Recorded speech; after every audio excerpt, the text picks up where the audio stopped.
Estamos falando sobre o dia do Senhor, esses últimos capítulos de Zacarias, como vimos, fala sobre as coisas que vão acontecer antes, durante e depois do aparecimento visível, da volta visível de Jesus para a terra. Então, estamos em Zacarias 14, falando sobre vários itens. Deixa eu voltar aqui mais uma vez para lembrar desses itens que acontecem, desses vários fatores, várias coisas que são colocadas no livro de Zacarias, na visão dele, na maneira que Deus revelou para ele. Ele citou várias coisas que vão acontecer depois que o Senhor voltar. Claro que Zacarias ainda não tinha uma visão de Deus Pai, Deus Filho, a diferença, mas ele fala que o Senhor Deus voltará. E Jesus é Deus, então é Jesus que está voltando, ele que virá para assumir o reino. Então, vimos as coisas que vão acontecendo antes da vinda dele, depois as coisas que acontecem quando ele voltar. E estamos vendo vários fatores que também acabam, às vezes, até se misturando um pouquinho com... porque não tem muita dimensão do tempo. Quando Zacarias viu que Jesus vai fazer como rei sobre a terra, ele não diferencia tudo assim na cronologia, o que vai acontecer de imediato, o que vai levar o milênio inteiro para consolidar o que vai acontecer no reino eterno. Já falamos um pouco sobre isso, mas vimos então um dia como nenhum outro, que está no versículo 7, Zacarias 14, 7, um rio de vida que sai de Jerusalém para curar a terra, no versículo 8, o Senhor como rei, e ele é um só Deus, e o nome dele é um só, Errad, uma unidade plural, uma unidade que é formada de várias partes, tanto o dia quanto o próprio Deus, quanto o nome de Deus tem essa característica maravilhosa de ser uma unidade de várias partes. E agora nós estamos na letra D, ou no quarto item aqui, que é Jerusalém como capital do reino. Então, ele fala, ele já citou Jerusalém no versículo 8, que de lá que vai sair o rio para curar toda a terra. Mas nos versículos 10 e 11, ele fala especialmente sobre Jerusalém. Então, Jerusalém é o assunto desta aula. Evidentemente, Jerusalém é um assunto enorme que está na Bíblia inteira. A história da cidade, do lugar de Jerusalém, começa no primeiro livro da Bíblia, em Gênesis, e vai até Apocalipse. O final de toda a história fala sobre Jerusalém. Então, Jerusalém é um tema muito importante, muito central, citado muitas e muitas vezes no Primeiro Testamento, no Novo Testamento, e faz parte aqui do que Zacarias enxerga, do que Zacarias recebeu como revelação nessa visão que ele tem das coisas finais, das últimas coisas que nós não temos uma visão na Bíblia nós não temos uma visão muito detalhada, não temos muitos fatos sobre o que vai acontecer depois que Jesus voltar. Temos algumas linhas gerais, temos o objetivo que Deus quer fazer com o reinado de Jesus e como que tudo vai contribuir para o plano que Deus começou no início, mas nós não temos muitos fatos, não temos... a Bíblia trata mais do assunto da redenção, do que acontece, que já aconteceu e vai acontecer aqui antes desse final. Mas nesses dois versículos aqui, nós vamos também trabalhar com outras passagens para ampliar mais, mas esses dois versículos falam algumas coisas sobre o que vai acontecer com Jerusalém. E é o que eu quero só falar como introdução. O título que dei para essa aula é A Cidade do Grande Rei. onde está, de onde eu tirei esse título? Não fui eu que inventei, obviamente. É a cidade do grande rei. Jesus é quem deu esse termo. Ele deu já dentro do seu discurso das bem-aventuranças, está em Mateus 5, versículo 35, quando Jesus fala sobre que não é para jurar.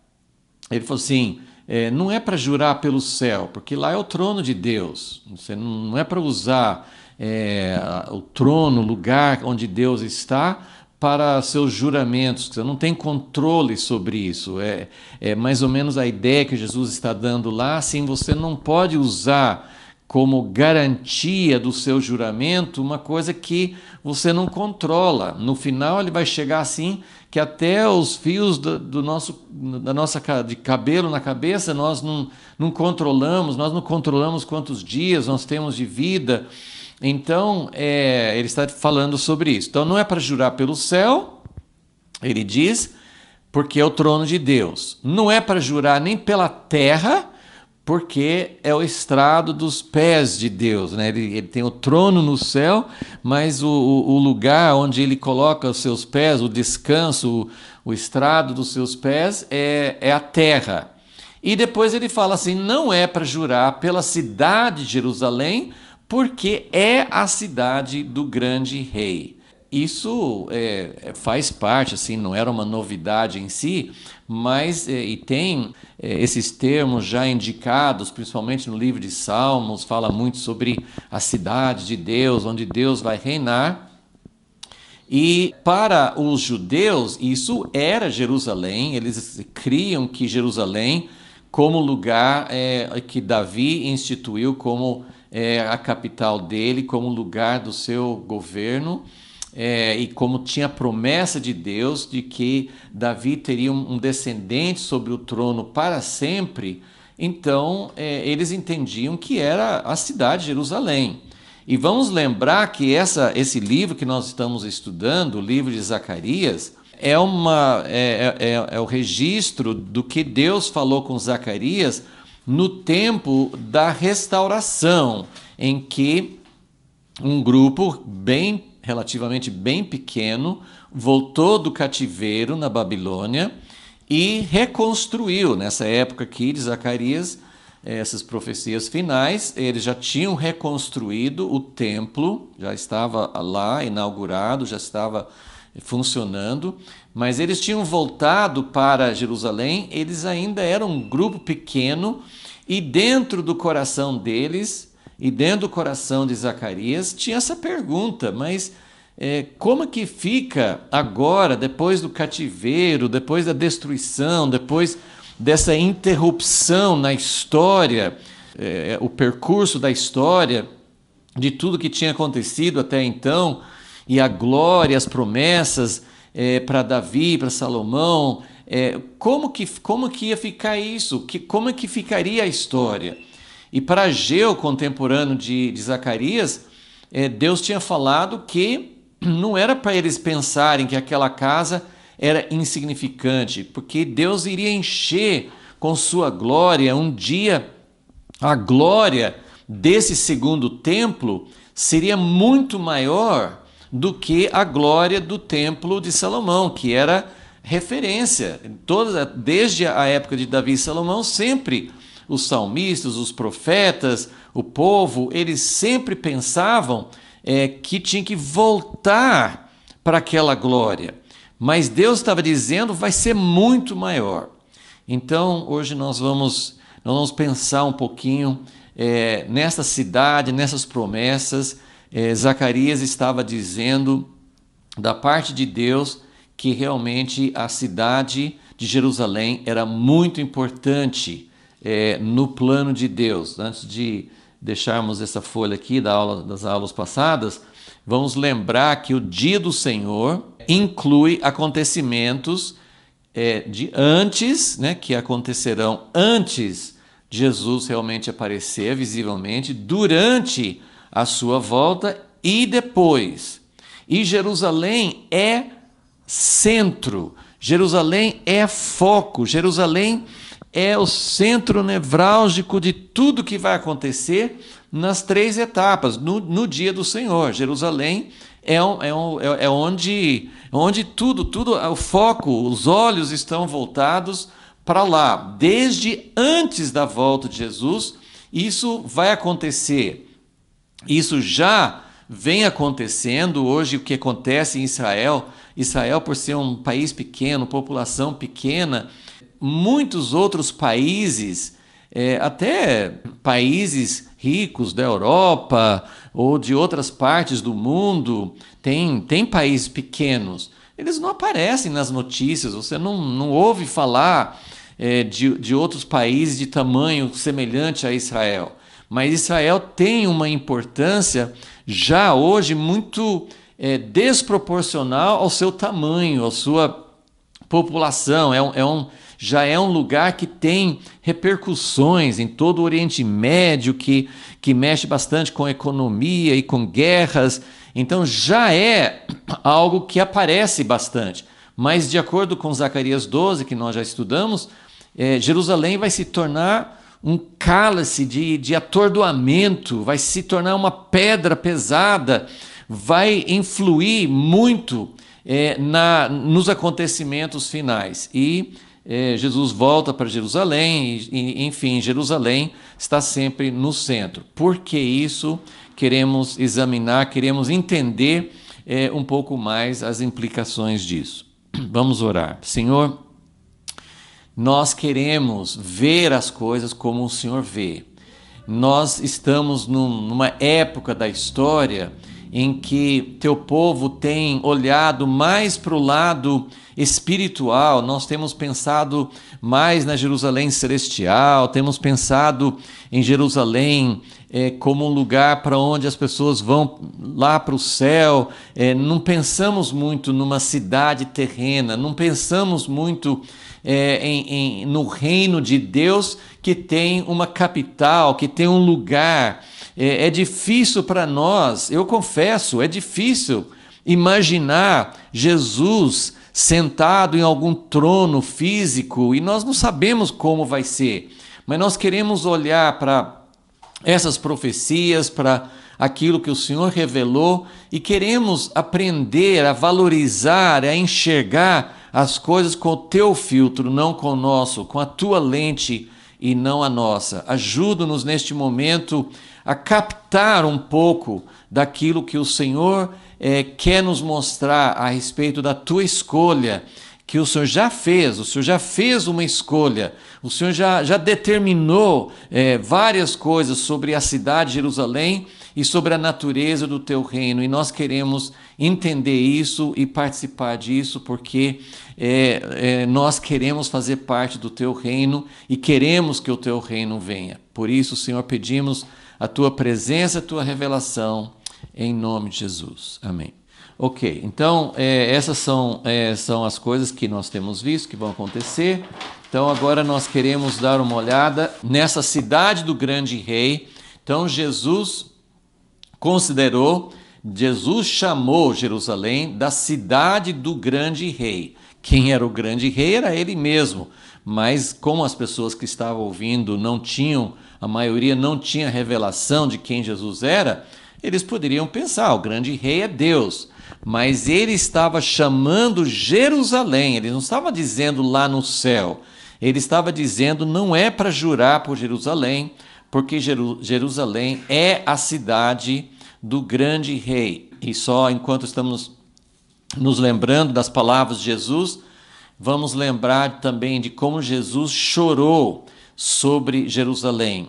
É uma das 2 únicas vezes que os evangelhos registram o choro de Jesus. Jesus, como homem, ele chorou quando Lázaro morreu, seu amigo Lázaro, e ele chorou sobre a cidade de Jerusalém. E depois, de uma forma menos direta, mas ele chorou também no jardim do Getsêmani por causa do grande sofrimento.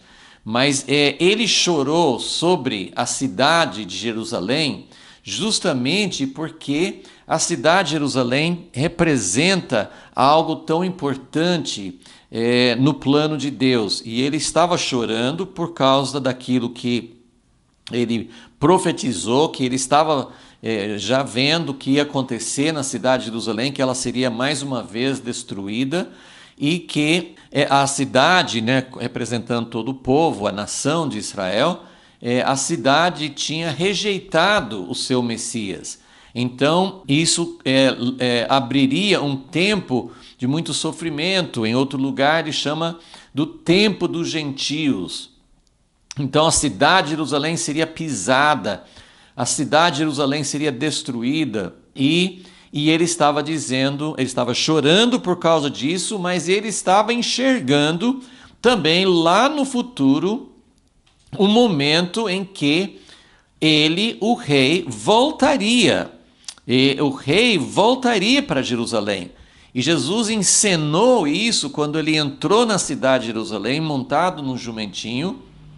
Ele já demonstrou, era como se fosse uma sinalização. Um dia eu vou voltar. O jumentinho era um animal humilde, mas a figura de um rei conquistador era um rei montado num cavalo, à frente de exércitos. E ele estava mostrando, quando ele entrou montado no jumentinho, ele estava unindo as duas coisas, a humildade de entrar numa cidade, não num animal majestoso, mas num animalzinho humilde, mas ao mesmo tempo ele estava sinalizando a sua entrada triunfal. A gente até chama a entrada triunfal de Jesus em Jerusalém, mas ele estava entrando já se preparando para a morte naquele momento. Mas ele voltará para a cidade de Jerusalém. Apocalipse 19 não mostra Jesus entrando na cidade de Jerusalém, mas mostra Jesus vindo em direção, montado no cavalo branco e com todos os seus exércitos. Então, nós temos, eu quero enfatizar isso mais uma vez, é muito importante para nós, como cristãos, como igreja, como estamos aqui há 2000 anos, né, 2000 anos depois da primeira vinda de Jesus. Naquela época, o próprio Jesus, ele falava sobre Jerusalém num sentido literal, num sentido, não era simbólico, era literal, era a cidade do grande rei. Ele estava falando sobre a importância de Jerusalém, mas a igreja, depois que perdeu conexão com Israel, se distanciou, se desmembrou das suas raízes, da sua história, e começou a olhar muito para o reino espiritual, para o reino interior, para o reino invisível, para a adoração que não é feita em algum templo específico, mas como Jesus falou com a mulher samaritana, em todos os lugares as pessoas podem adorar a Deus. Então nós somos herdeiros de uma mudança de foco, de uma mudança de perspectiva. Hoje nós temos dificuldade, nós temos começado a entender mais sobre... Está claro nas Escrituras que Jesus vem para reinar sobre a terra. Ele não vem para nos levar embora, ele vem para reinar, para transformar, ele vem para cumprir todo o propósito de Deus na criação. Ele vem para trazer algo que foi plantado, sementes e propósitos e direções de Deus, projetos de Deus de toda a história. Ele vem para trazer isso a uma consumação, a um ápice, a plena fruição. Mas nós temos dificuldade para imaginar isso. Nós temos dificuldade para imaginar Jesus reinando na terra. Temos dificuldade para visualizar isso. E eu tenho meditado assim que o fato de Deus ter escolhido um lugar para ser a sede do governo, o fato de que no Primeiro Testamento, o povo não tinha muita visão ainda de como seria o reino espiritual, de como Deus ia ampliar para todos os povos da terra. Então eles eram muito limitados realmente na visão do reino. Eles imaginavam uma restauração do reino como era no tempo de Davi e Salomão. E esse retorno para o tempo de Davi e Salomão não aconteceu no tempo depois de Zorobabel e Zacarias, essa época que nós estamos estudando. Isso não aconteceu. Provavelmente eles estavam esperando independência da Pérsia ou depois dos outros reinos da terra, impérios. Eles, no tempo de Jesus, eles ansiavam por uma libertação do Império Romano, por ter seu próprio governo, para restaurar. Os profetas falavam de algo que realmente seria grandioso e que não seria nem como no tempo de Davi. Eles enxergavam isso. Quem lia as Escrituras sabia que não seria um reino limitado. Mas isso nunca aconteceu. Até hoje nunca aconteceu. Então, o que nós vamos fazer? Como que essas profecias, como que essas promessas, olhem cada um dos profetas, Isaías falou muito sobre isso, Jeremias, mesmo no momento em que Jerusalém seria destruída, ele já falava sobre a restauração de Jerusalém, sobre Deus trazer seu reino para a terra. Ezequiel, os profetas menores, Daniel, todos eles viam um reino físico, material, literal sendo restaurado.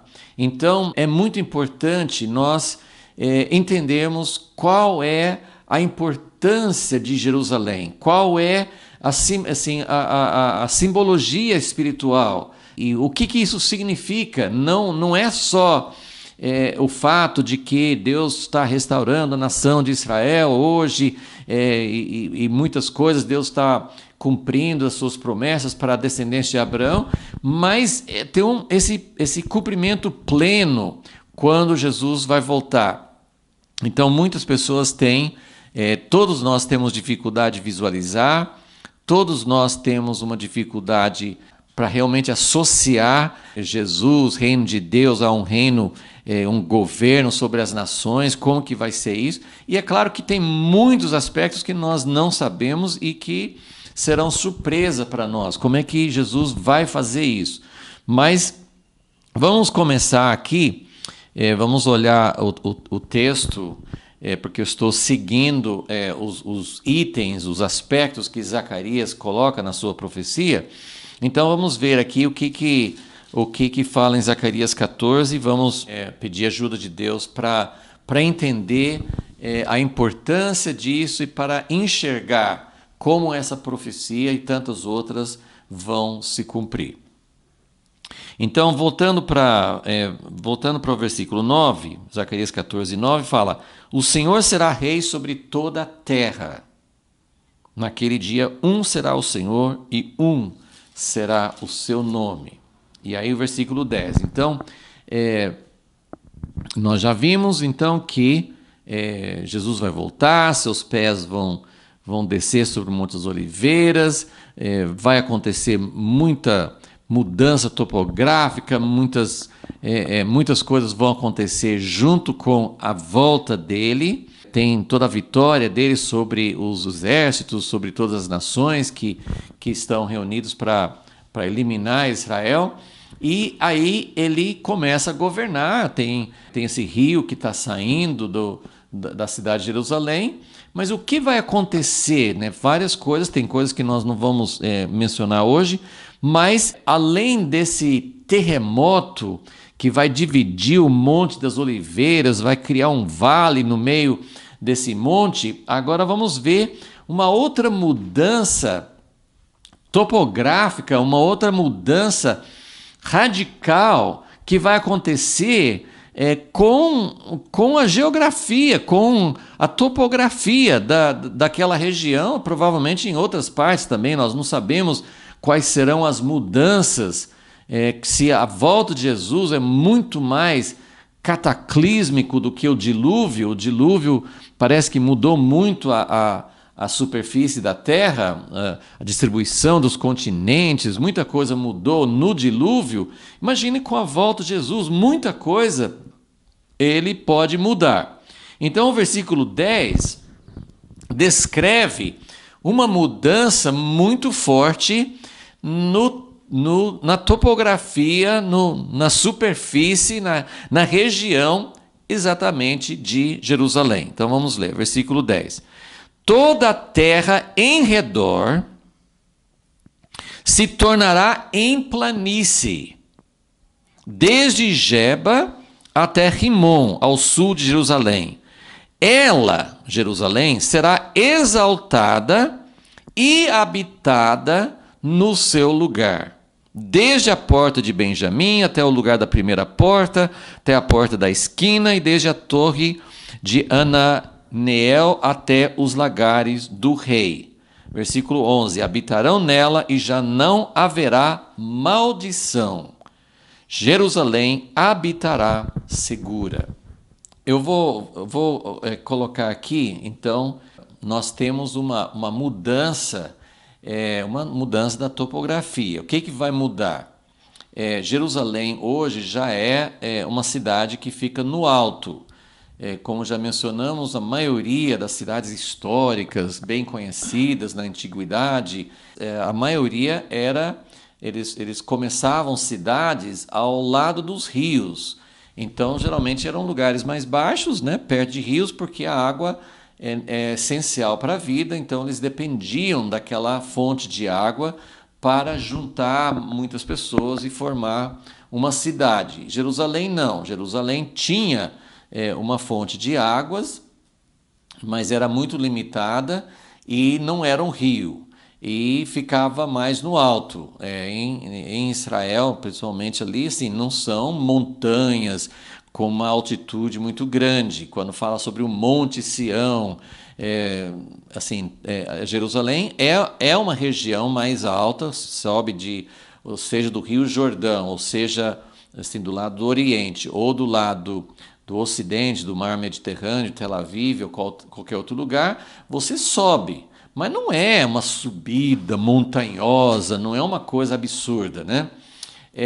Aqui está dizendo, e aí em volta de Jerusalém, até tem o Salmo 125, que fala que, assim como os montes que cercam Jerusalém, assim o Senhor cerca o seu povo. Então, assim, a região de Jerusalém são vários morros, tem o Monte das Oliveiras, né? E tem, assim, é uma região com montes, não montanhas altas, mas são elevações. Aqui está dizendo que Jerusalém será exaltada. Então parece que vai subir mais. Jerusalém vai ter uma altitude maior do que antes. Eu não estou afirmando exatamente como que isso vai ser, isso aqui estou dizendo, é isso que ele está descrevendo, que a terra em redor se tornará em planície. Então, o que isso vai resultar? Qual que é o cenário que está descrevendo? Jerusalém, que já é um lugar mais alto, vai ser mais alto ainda, vai estar numa altitude maior ainda. E tudo em redor, porque esse lugar, eu conferi hoje, assim, Geba fica mais ou menos 100 quilômetros para o norte de Jerusalém, e Geba fica uns 50 e poucos quilômetros ao sul. Então, o que ele está dizendo? Desde Geba até Rimon é uma região de vários, né, quilômetros em volta, vai se tornar em planície. As planícies em Israel são mais para o sul ou mais para o norte. Perto de Jerusalém não é planície hoje. Então, ele vai abaixar a região em volta e vai elevar a própria cidade de Jerusalém. E versículo 11, ele fala assim, ela será exaltada e habitada em seu lugar, não vai ser, no tempo de Zacarias, tinha pessoas já morando lá, mas sempre tinha essa impressão de que era um punhadinho, assim, uns remanescentes, um número pequeno, né? E isso durante boa parte da história. Jerusalém não foi, não se tornou mais uma cidade grande. Hoje tem uma população relativamente concentrada ali, mas não é uma das maiores cidades do mundo, de forma alguma. Mas Jerusalém será habitada, não será um lugar vazio. Muitas profecias falam que Jerusalém vai voltar a ser construída, habitada.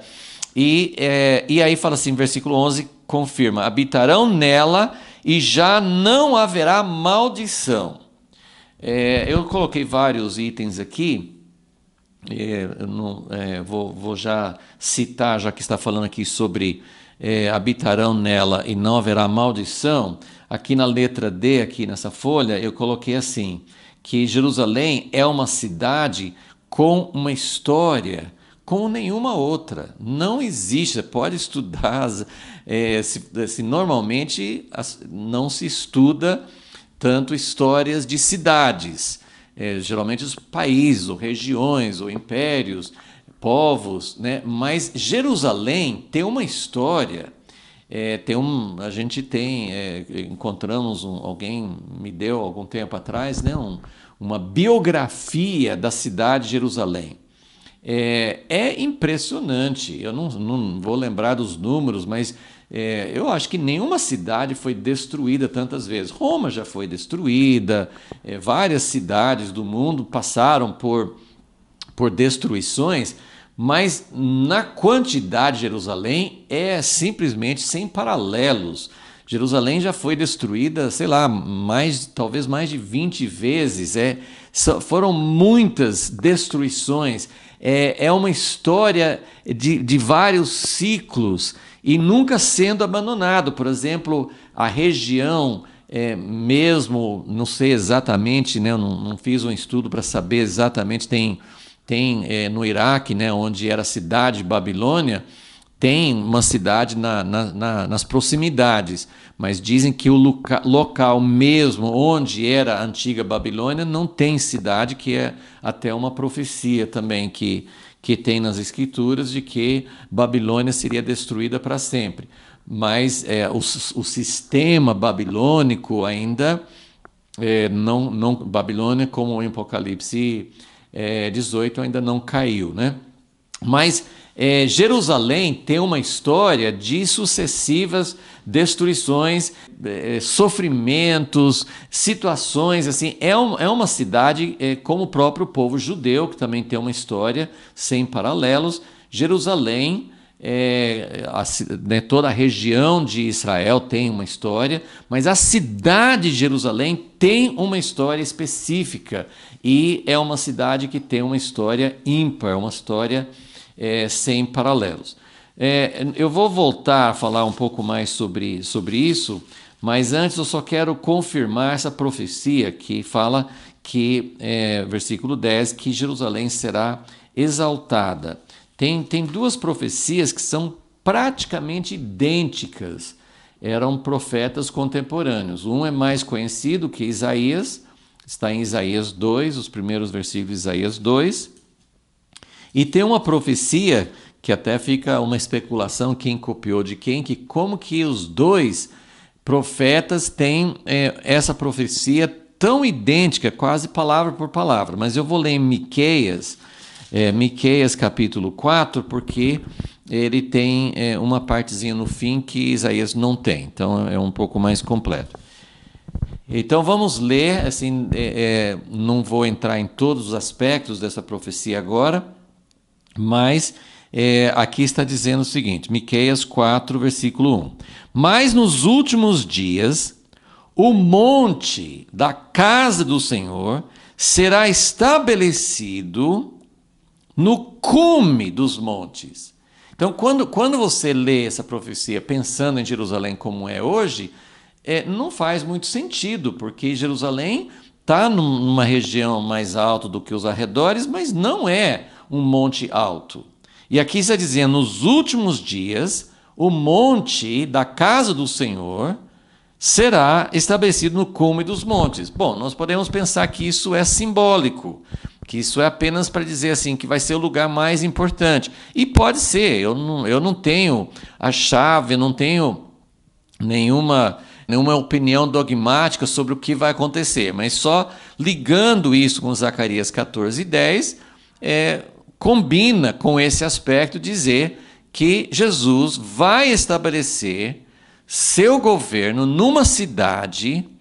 Nós precisamos realmente ter essa visão de que o reino de Jesus não será alguma coisa espiritual que ninguém consegue enxergar. Hoje a gente precisa ter olhos para ver aquilo que tem muita visibilidade, aquilo que é muito grande, muito poder, muito dinheiro, geralmente não é o reino de Deus, geralmente é o oposto ao reino de Deus. Então, hoje, assim, né, a Roma, que até hoje é centro, né, da Igreja Católica, mas durante muito tempo na história era considerado como a sede do cristianismo, e tem outras cidades, outras histórias, movimentos que têm sede em outros lugares, mas não, assim, sempre se tornaram reinos, alguma mistura, alguma promiscuidade entre o reino de Deus e o reino do homem. Então nós temos essa mistura terrível e Deus está falando, não, eu vou fazer um reino visível, eu vou governar sobre as nações.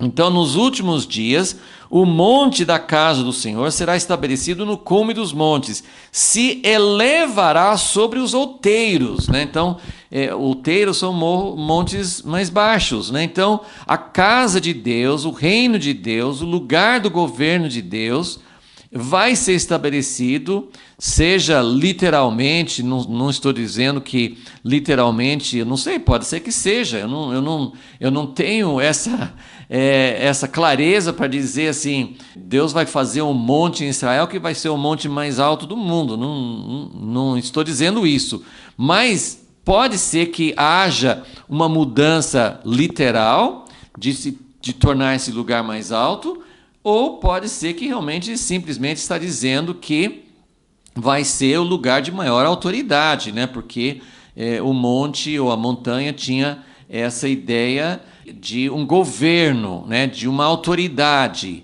E Deus sempre fala a respeito, sim, do monte onde ele habita. Então, o monte tem a simbologia de autoridade, de governo, mas também tem essa simbologia da casa de Deus, e as duas coisas se tornam uma só, que é o lugar onde Deus habita e é um lugar de autoridade sobre todos os reinos deste mundo.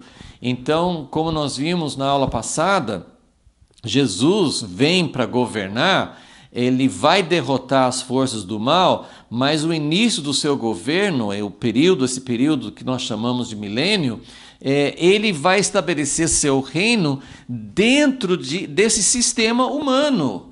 Eu falo assim, não dentro de um sistema humano, mas assim, dentro de um período em que os homens, Satanás vai estar preso, ele derrotou Babilônia, todas as forças contra ele, mas ele vai estabelecer o seu reino dentro de um sistema dentro de uma humanidade que ainda está caída. Então, é isso que ele está dizendo, vai se elevar sobre os outeiros, concorrerão a ele os povos. Então, isso Zacarias descreve, vai falar sobre isso, né, ainda no capítulo 14, como todas as nações vão subir. Eles tinham essa expressão, como Jerusalém ficava mais alta, eles sempre falavam, mesmo quem vinha do norte, que normalmente quando você vai do norte para o sul, você fala desce. Mas como geograficamente Jerusalém era o lugar mais alto, ele sempre fala assim, vamos subir para Jerusalém. Então todas as nações vão subir para Jerusalém. Ou seja, todas as nações vão reconhecer que Jerusalém é o lugar mais alto, que Jerusalém é o lugar que tem autoridade, Jerusalém é o lugar onde Deus habita. Então os povos concorrerão, versículo 2, irão muitas nações e dirão: vinde, subamos ao monte do Senhor, a casa do Deus de Jacó, para que nos ensine os seus caminhos e andemos nas suas veredas. Isso é uma descrição do milênio.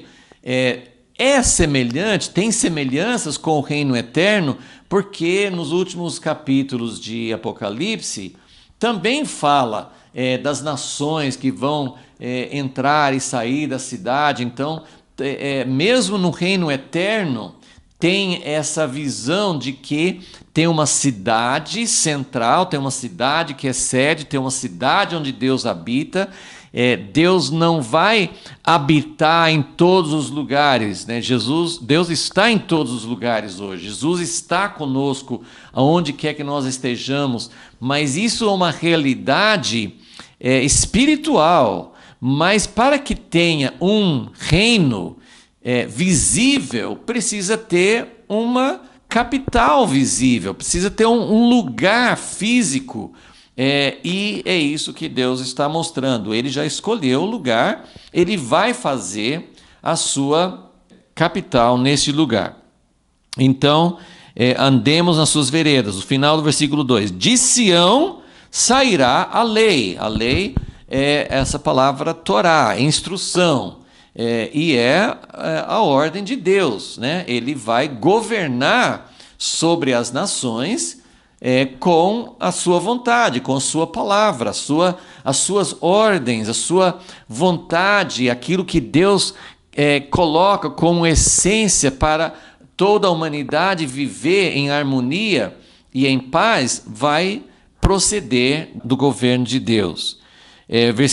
A palavra do Senhor de Jerusalém, versículo 3: Ele julgará entre muitos povos, arbitrará entre nações. Então, lembra que eu estou dizendo que no reino eterno, pelo menos até onde eu entendo, no reino eterno não vai ter nações que não queiram subir para Jerusalém, não vai ter nações que se oponham ao governo de Deus. No milênio vai ser diferente, porque Satanás estará preso, mas vai ser necessário Jesus governar. A humanidade, de maneira geral, não aconteceu ainda a segunda ressurreição, não aconteceu ainda o dia do juízo final, então ainda Jesus está implantando o seu reino.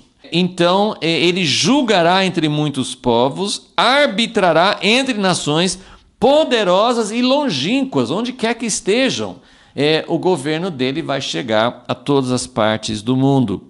Eles, os povos, converterão as suas espadas em relhas de arado e as suas lanças em foices. Uma nação não levantará a espada contra outra nação, nem aprenderão mais a guerra.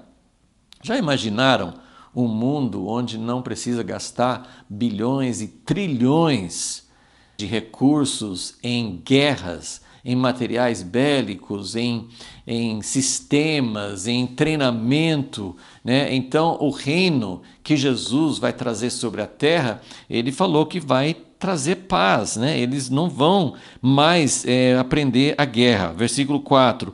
Mas assentar-se-á, esse versículo 4 não está em Isaías 2.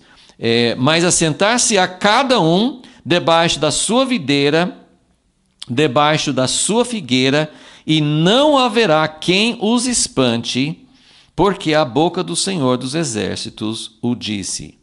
Então, essa é a profecia que confirma a mesma ideia de Zacarias 14:10, de que Jesus vai colocar Jerusalém como o seu lugar de governo acima de todos os outros governos. Ele vai reinar, ele vai implantar o seu sistema ainda terá que governar com cetro de ferro, porque nem todos, né, a humanidade de maneira geral, aqueles que não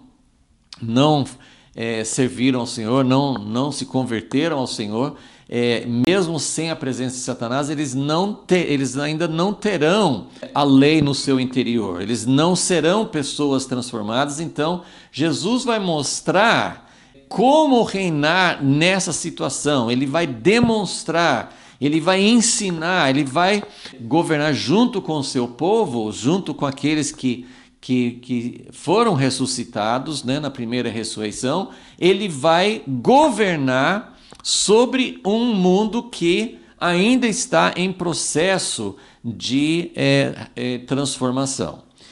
Eu só vou pegar um versículo também para confirmar essa questão de Jerusalém, num salmo bem conhecido, que é o Salmo 2, que confirma tudo isso que nós estamos falando. Eu estou pegando só, vou ter tempo só de citar algumas referências, mas se você procurar, você vai encontrar muitas e muitas referências no Primeiro Testamento e, como mostrei, até no Novo Testamento também, confirmando como o reino de Deus na terra, o reino que Jesus vem trazer na sua vinda, não será um reino vago, um reino místico, um reino espiritual. Vai ser um reino visível, concreto, e vai ter uma capital. Olha lá o que fala em Salmo 2. Lembrando que é um salmo pequeno, vou ler desde o primeiro versículo. Porque conspiram as nações.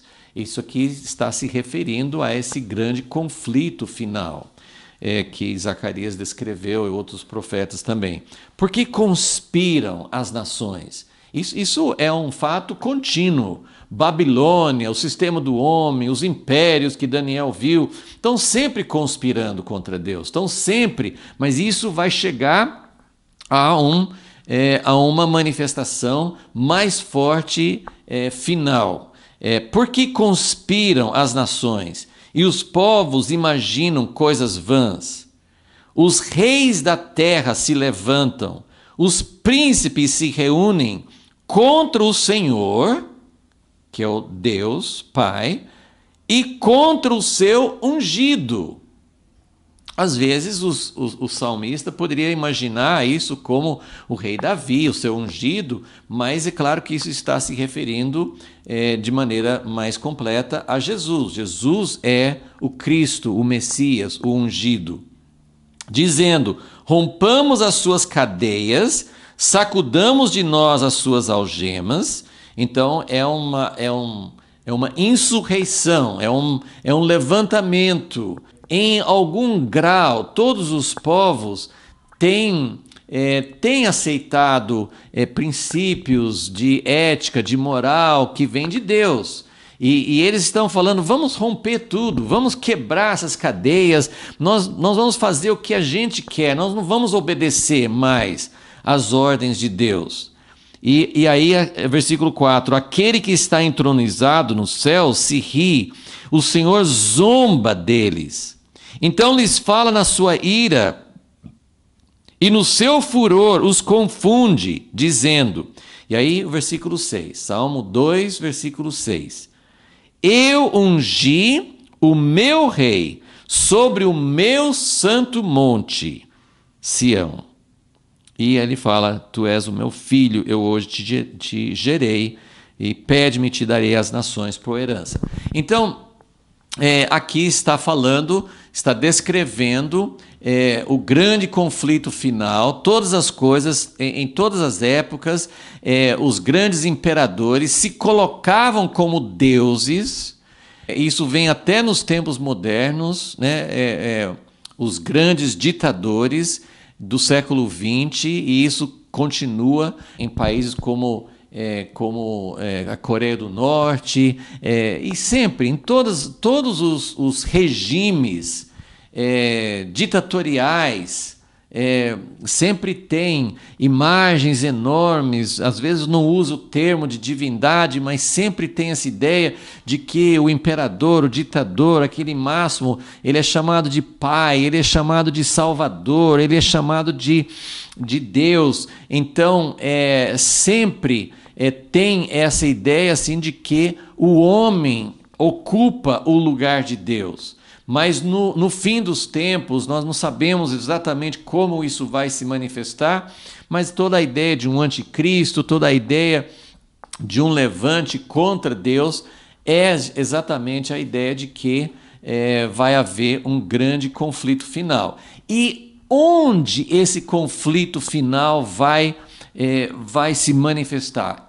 De acordo com Zacarias, de acordo com Joel, de acordo com várias profecias, nós temos assim a cidade de Jerusalém. Então, a cidade de Jerusalém uma cidade que representa essa ira do homem contra o governo de Deus. Então, Jerusalém vai ser o centro, vai ser o foco onde toda essa ira contra Deus, o antissemitismo, muitas vezes, geralmente, é uma manifestação de uma revolta contra Deus. Então, esse vai ser o foco, esse vai ser o ambiente, o contexto em que os grandes acontecimentos finais vão acontecer. E ele falou, eu ungi o meu rei, não lá no céu, em algum lugar, eu vou chegar, vou fazer com que vocês se submetam aos céus. Jesus vem para a terra, ele vai ocupar um lugar na terra. E Deus está falando, vocês podem espernear, podem lutar contra, podem achar, Satanás pode achar, eu vou apagar Jerusalém do mapa, vou apagar o povo de Israel para que Jesus não volte. Não vai acontecer porque Deus escolheu. Então ele fala assim, eu ungi o meu rei sobre o meu santo monte Sião. Ok, vamos olhar aqui então. Eu coloquei alguns aspectos aqui, eu já mencionei alguns, mas eu quero falar por cima. Claro que eu não poderia entrar assim, em toda a história na própria Bíblia ou em outros aspectos, assim, mas para a gente entender um pouquinho, é claro que eu não tenho a presunção de achar que eu sei qual a importância de Deus escolher Jerusalém. Deus teria que escolher algum lugar. O primeiro ponto para ter um reino visível, precisa ter uma cidade física. Se Deus não vai governar a partir de uma cidade, se Jesus não vai estabelecer um lugar na terra, então não é um reino visível, é uma coisa mística, é uma coisa que não tem, não é concreta, não é palpável. Então, embora antes da primeira vinda de Jesus, as pessoas entendessem o reino assim, de uma forma limitada, como o reino de Deus seria uma coisa assim bem material, como no tempo de Davi. Então foi importante para a igreja, para o povo de Deus, para a história de Deus, ter esse tempo em que a igreja, o povo de Deus, entendeu, experimentou mais o reino como um reino interior. Não vai ter um reino visível, verdadeiro, justiça na terra, sem o reino invisível. Ele precisa acontecer, e isso tem sido uma ênfase. Mas agora nós estamos num ponto na história em que nós precisamos unir as duas coisas. Nós precisamos entender a importância da história de Israel, a história de Jerusalém, o porquê Deus escolheu Jerusalém, mas é claro que hoje nós temos uma outra base por causa do reino espiritual que Deus vem desenvolvendo também. Mas para pensar na volta de Jesus, para pensar no reino que Jesus vai estabelecer na terra, nós não vai ser verdadeiro, nós não vamos ter uma visão real do reino se nós não entendemos que Jesus precisa de um lugar físico.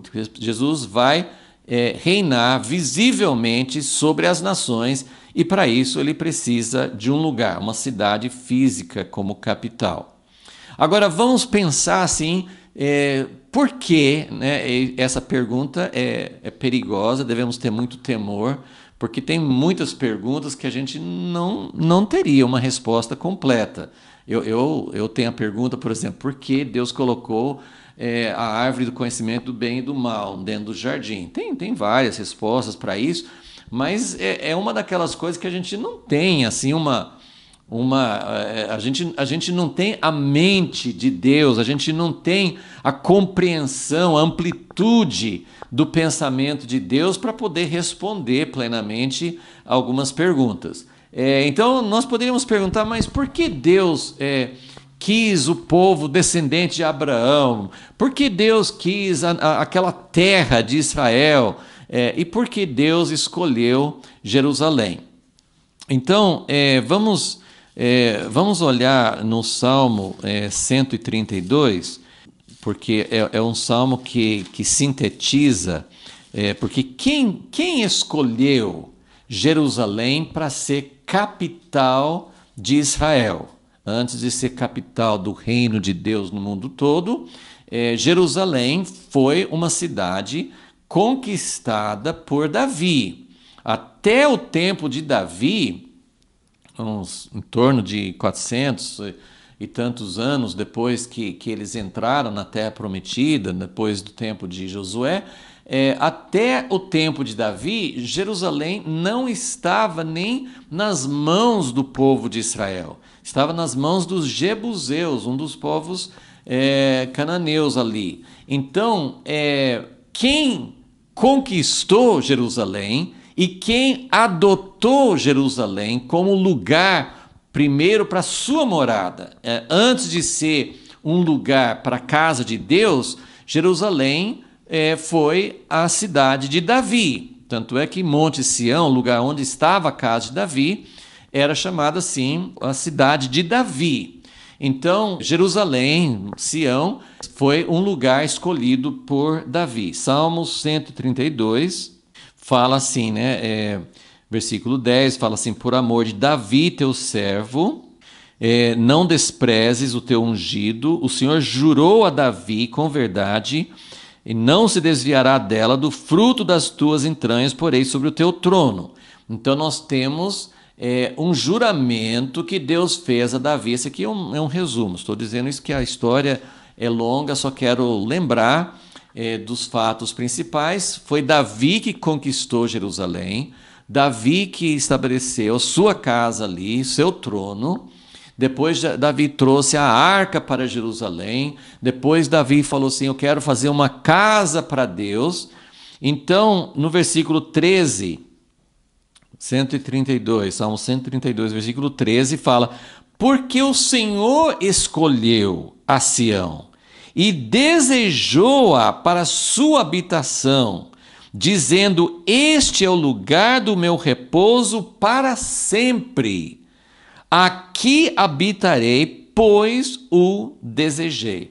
Então, em termos simples, bem resumidos, nós podemos dizer o seguinte: teríamos que entrar lá em 2 Samuel 7, lembrar de toda a história, como Davi se propôs a fazer uma casa para Deus e como Deus reagiu a isso, mas está resumidinho aqui no Salmo 132, que Deus jurou a Davi, que Deus falou assim, quando Davi falou assim: eu quero fazer uma casa, Deus falou assim: bom, você não vai poder fazer a casa, seu filho vai fazer, dando assim uma simbologia de que quem vai fazer a casa permanente para Deus é o filho de Davi, que é Jesus. Mas ele falou assim: você quer fazer uma casa para mim, mas eu quero fazer a minha casa na sua casa, né? Que ele fala para Davi: eu vou fazer uma casa, no sentido de descendência, eu vou fazer uma casa para você. E é isso que ele está dizendo no versículo 11. O Senhor jurou a Davi que sempre terá alguém no trono. Quer dizer, Deus está dizendo: eu amei a Davi, porque Davi me amou, porque Davi quis fazer uma casa para mim, eu vou fazer uma casa para Davi e nós vamos morar juntos.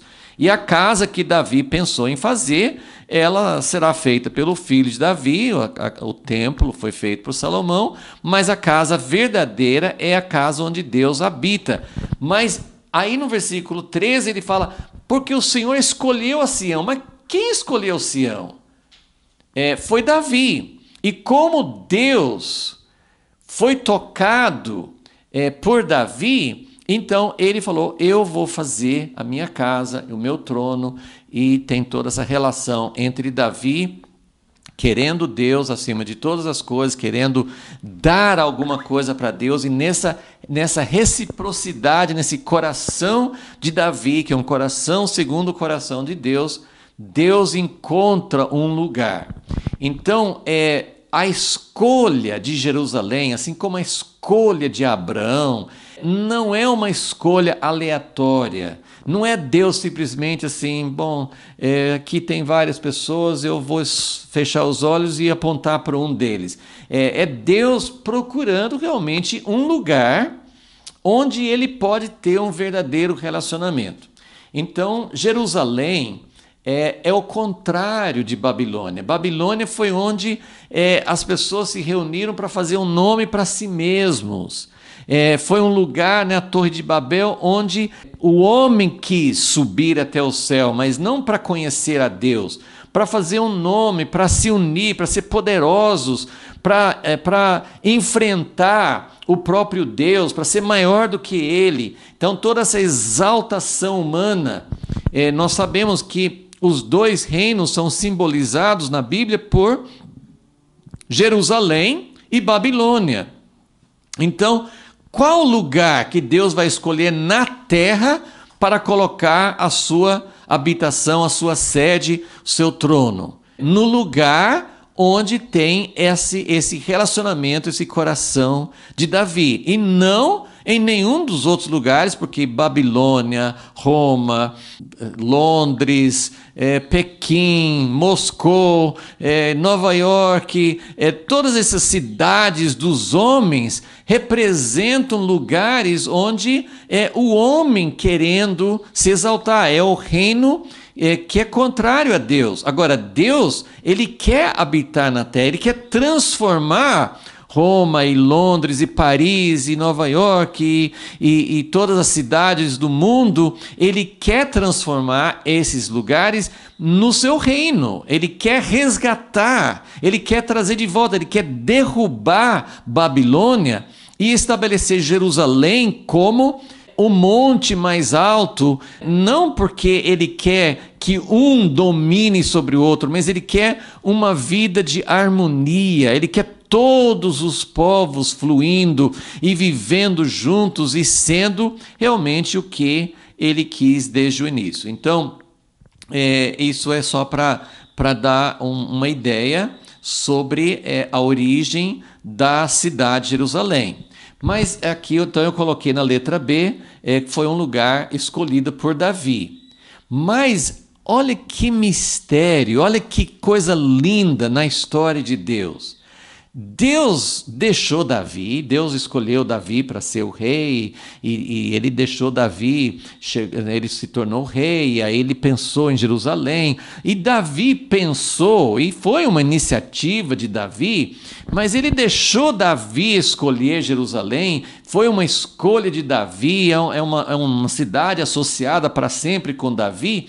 Mas a Bíblia nos mostra, a história nos mostra que Deus já tinha escolhido Jerusalém, que antes de Davi, muito antes de Davi, Jerusalém já tinha uma história. Tem algumas coisas que não são muito claras, tem alguns aspectos que nós, sim, são meio envoltos em mistério, porque existe uma ideia, eu não posso provar, mas é uma ideia interessante, de que o próprio Jardim do Éden teria sido nessa região de Jerusalém. Mas veja só, o que nós sabemos, assim, o que está mais, ainda que às vezes não muito claro, tem Melquisedeque, que era um rei, um sacerdote que abençoou Abraão, e ele era dessa cidade também, né?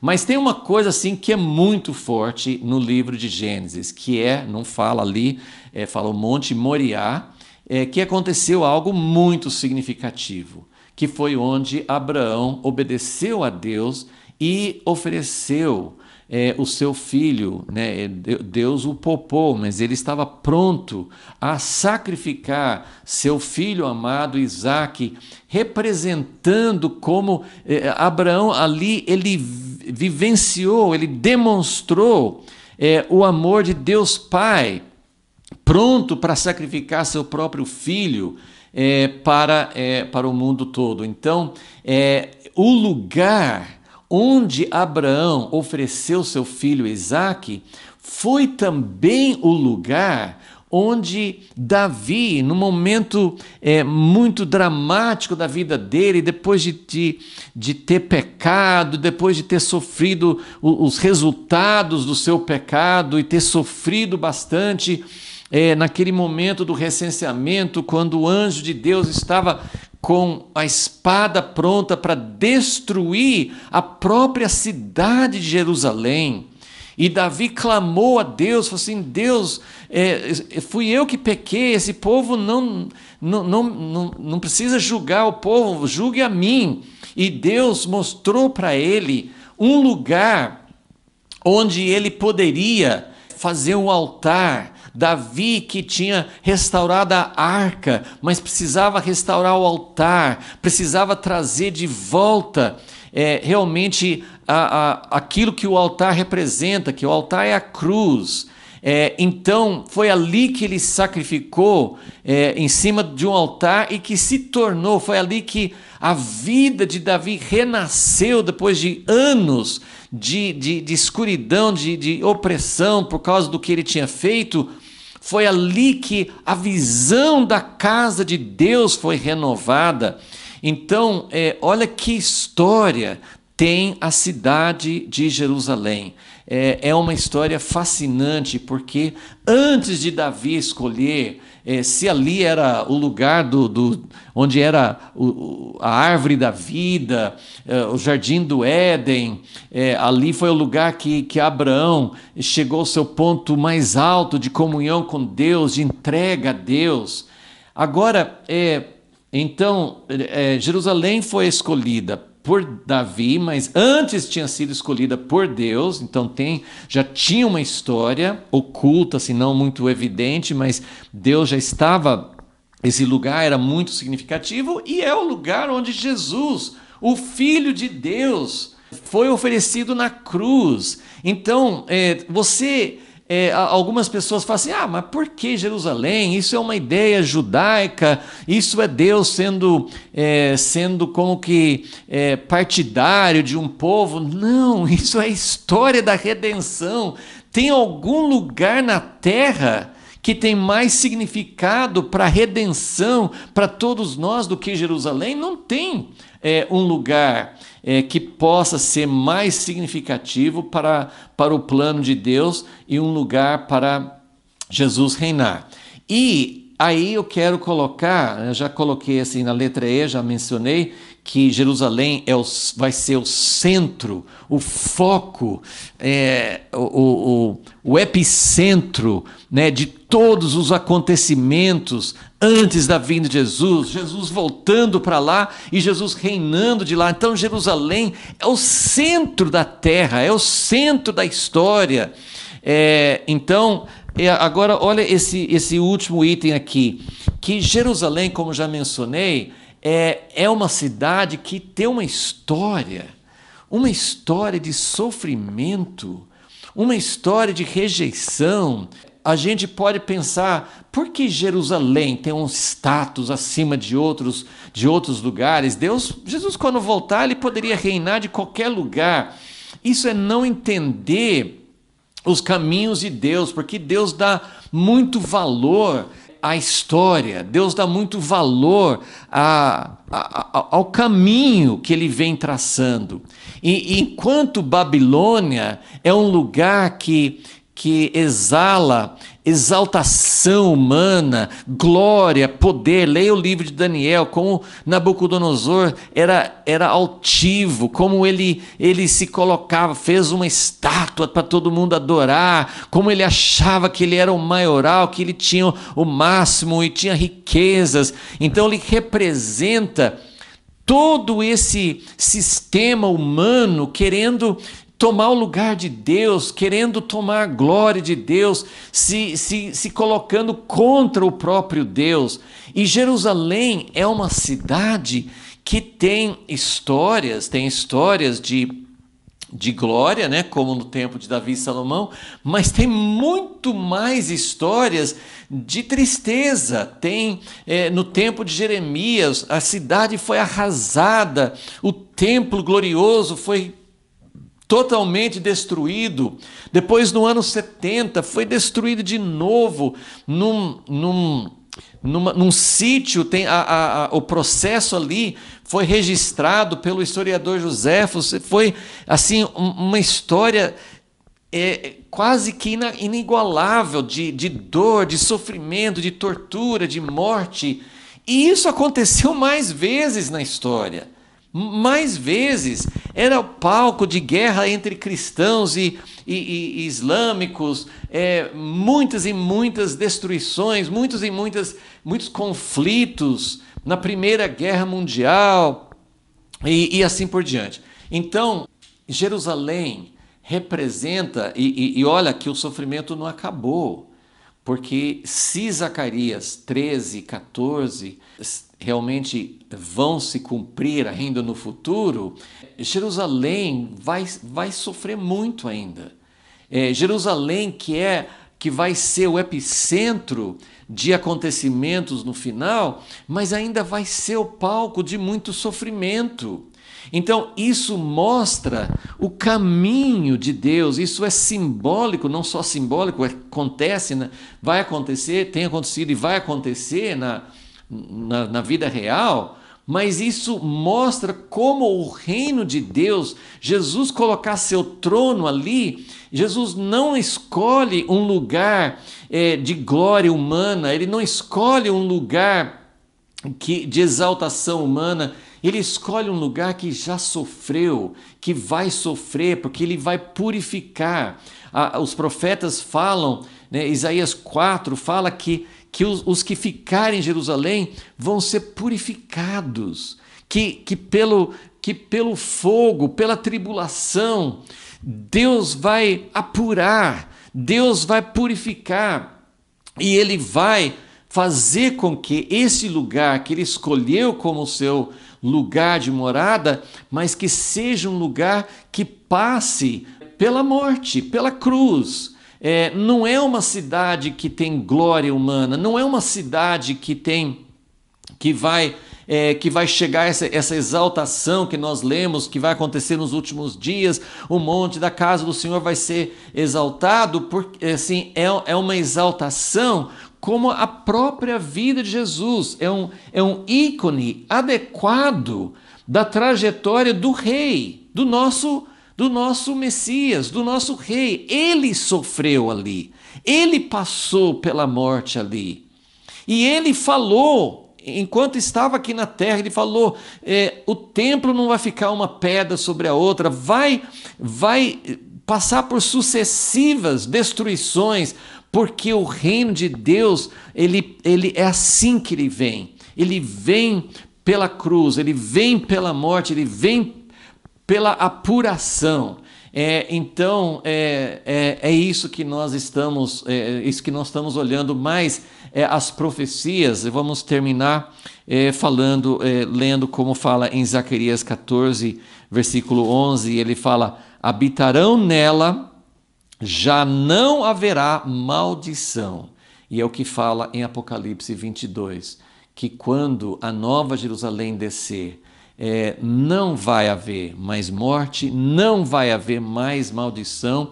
É justamente nesse lugar tão sofrido, com tanta história, com os relacionamentos de Deus e o homem, com o sacrifício do único filho de Abraão, com tudo que aconteceu na vida de Davi. Ele chegou num lugar alto, mas ele teve que passar por vales escuros e aprender tanta coisa. A vida de Davi e na história, e o próprio Messias foi ali que sofreu. Então, esse lugar, Jerusalém, não é qualquer lugar. É um lugar que Deus escolheu. Ele vai colocar seu trono ali, ele vai colocar a sede do seu governo ali, porque é um lugar que representa o que é realmente o reino de Deus. Senhor, nós queremos acreditar na tua perspectiva, nós queremos esperar não um reino que não vai ser muito visível, nós queremos crer num rei que virá e que transformará este mundo e que vai demonstrar como que o teu reino funciona mesmo no contexto da humanidade caída, como nós ansiamos por ver a justiça e a paz acabando com a guerra. Não vai ser simplesmente um passe de mágica e aí pronto, acabou, e vem assim uma coisa perfeita, já pronta. O Senhor vai desenvolver, o Senhor vai estabelecer a justiça na terra. Isso nos enche de um grande desejo, uma grande expectativa. E como fala em Salmo, vou ler esse Salmo como nossa oração e como nosso desejo de que isso seja uma realidade para nós. Salmo 137 fala assim, no versículo 5: Se eu me esquecer de ti, ó Jerusalém, esqueça-se a minha destra da sua destreza, apegue-se minha língua ao paladar, se não me lembrar de ti, se não preferir Jerusalém, a minha maior alegria. Senhor, nós queremos que Jerusalém, não por causa de uma cidade terrena, não por causa de algum preconceito, preferência, mas queremos que o teu reino seja a nossa maior alegria, e por isso nós amamos Jerusalém, amamos essa esperança de que o Senhor vai estabelecer na terra um lugar que vai trazer paz e justiça e saúde e cura para toda a terra. Em teu nome, Senhor, nós te agradecemos. Amém.